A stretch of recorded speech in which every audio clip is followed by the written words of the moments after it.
شهر الله لنا حديث مع الله. نحن الصغار حديث يحبه الله، إنه الدعاء.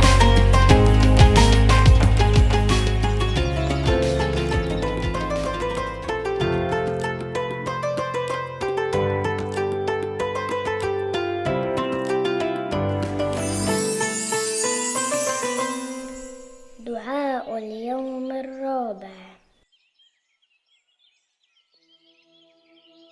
بسم الله الرحمن الرحيم.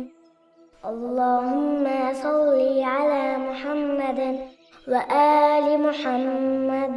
اللهم قوّني فيه على إقامة أمرك، وأذقني فيه حلاوة ذكرك، وأوزعني فيه لأداء شكرك بكرمك، واحفظني فيه بحفظك وسترك يا أبصر الناظرين.